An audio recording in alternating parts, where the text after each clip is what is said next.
Eh bien, bonjour à toutes et à tous. Je me présente, Marianne Long, je suis médecin chargée de mission au sein de la direction de l'offre de soins et référente pour la thématique chirurgie. Bienvenue et merci à toutes les personnes qui sont présentes et connectées pour votre participation à cette visioconférence que nous souhaitons être un temps fort pour l'amélioration des pratiques de chirurgie ambulatoire. En raison du format de cette visioconférence, nous sommes ensemble jusqu'à 12h30. Si vous avez des commentaires ou des questions, vous pouvez les poser sur les questions-réponses. Nous ne pourrons pas y répondre en direct, mais nous reviendrons vers vous rapidement pour vous apporter des réponses adaptées. Pour commencer, je propose quelques mots d'introduction avec M. Jean-Christophe Canler, directeur général adjoint de l'Agence régionale de santé des Hauts-de-France, et le docteur Jean-Marc Van Dendrich, directeur de la coordination de la gestion des risques de l'assurance maladie. Messieurs. Merci, bonjour à tous, mesdames et messieurs. Ravi d'ouvrir cette séance avec vous et à côté du docteur Jean-Marc Van Dendrich. Je voudrais d'abord demander de bien vouloir excuser Hugo Gilardi qui ne pouvait pas être présent ce matin puisqu'il est avec le préfet de région pour notamment aborder la question de sport et de santé en lien avec notamment l'organisation des Jeux Olympiques cet été. Vous dire d'abord que aujourd'hui, nous avons voulu, avec l'assurance maladie, organiser ce temps fort régional pour restituer un premier bilan d'une démarche sur laquelle je vais revenir quelques minutes. Et l'objet aussi de cette matinée sera de mettre en valeur les expériences des différentes équipes qui ont notamment contribué au cours des derniers mois et dernières années à l'ensemble de cette démarche. D'abord, vous rappeler que le développement de la chirurgie ambulatoire ou le virage ambulatoire est un axe fort de la stratégie nationale de santé, qu'il permet de recentrer l'hôpital sur ses activités de soins et non plus sur l'hébergement au bénéfice des patients et des équipes. Alors, on va refaire un peu d'histoire, mais très rapidement, que dans le cadre du premier plan triennal ONDAM pour l'efficience et la performance du système de santé 2015-2017, l'ARS Hauts-de-France et l'assurance maladie ont initié et mené de nombreuses actions auprès des établissements de santé pour vous accompagner dans cet enjeu de transformation de l'offre de soins. Cet objectif a ensuite été poursuivi dans le plan ONDAM dit version 2, alors, désolé, c'est un peu technique, d'appui à la transformation du système de santé dit 2018-2022, avec un axe dit structuration de l'offre de soins, développer les prises en charge les plus efficientes et les plus innovantes. Ce qu'il faut retenir surtout, c'est que il avait pour ambition, ce plan, notamment, d'atteindre une cible de 70% de séjours chirurgicaux en ambulatoire à la date de 2022, et qu'à cette date, dans notre région, qui a continuellement progressé sur cette période, le taux atteint a été de 62,47%.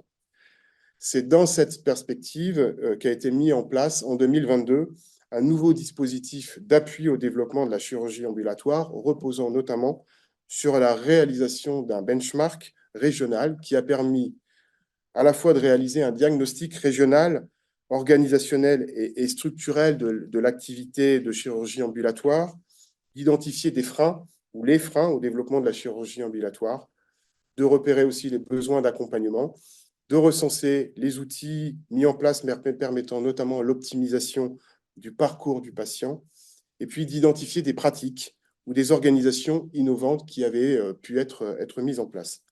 Alors, ces 56 établissements publics, privés, ESPIC, qui ont participé à cette démarche de benchmark, c'est un beau succès, hein, puisque c'est quand même 70% des établissements qui étaient concernés dans la région qui ont participé à ces travaux. Et ça correspond à une très bonne représentativité avec 70 unités de chirurgie ambulatoire engagées et plus de 27 000 séjours étudiés avec l'appui du cabinet au PBI. Je tenais à remercier tous les établissements et les personnels qui ont participé à ces travaux et je crois que la matinée sera aussi l'occasion pour un certain nombre d'entre eux de venir notamment partager leur expérience. Ce benchmark a permis pour chaque établissement de disposer d'un diagnostic, d'organisation individuelle et d'un positionnement, notamment au regard des autres unités au sein de la région des Hauts-de-France. Alors, il y a déjà eu une restitution et de l'analyse des données qui a été présentée notamment aux établissements de santé de façon individuelle lors d'un webinaire régional qui s'est tenu en 2022, le 15 juin. Fort de ce diagnostic et lors d'ateliers collectifs organisés sur vos territoires, vos établissements ont pu élaborer un plan d'action concourant à l'amélioration des organisations. Alors, avec un recul de plus d'un an, vous avez été sollicité à l'automne 2023 pour nous informer de votre avancement sur ce plan d'action et de vos retours d'expérience. Donc, nous allons avoir l'occasion d'examiner avec vous l'ensemble de ces travaux ce matin. J'ai le plaisir de désormais passer la parole au directeur régional de la coordination et de la gestion du risque à l'assurance maladie, que tout le monde connaît, Jean-Marc Van Hendrich, qui va vous présenter en détail le programme de la séance de ce matin. Bonjour à tous. Quel beau sujet, celui de la chirurgie ambulatoire. Quel sujet passionnant, techniquement, organisationnellement, stratégiquement. Et puis aussi, quel beau sujet parce que quelle utilité pour tous, pour nos malades, pour les établissements et pour nous-mêmes. Donc, ce temps fort de ce matin s'articulera, j'ai du mal à le dire justement, en 3 moments. Un premier moment qui est celui du partage d'actions organisationnelles, architecturales, d'actions sur les parcours, et qui, à mon avis, marque à la fois votre engagement à tous, mais aussi la maturité de notre système régional. Un système dans lequel chacun est en capacité de s'évaluer, de s'enrichir des actions des autres, de progresser. C'est un système mature.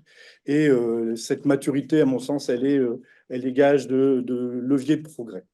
Le deuxième moment de ce temps fort, ça sera le plaisir d'accueillir Gilles Bontemps de la CNAM, qu'on appelle chez nous Papa Visuchir à la CNAM, et qui viendra justement vous présenter les évolutions et les nouvelles fonctionnalités de façon très pratico-pratique de l'outil Visuchir. Et puis le partage par une CPTS au cours du 3e moment de son regard sur les actions d'amélioration des parcours.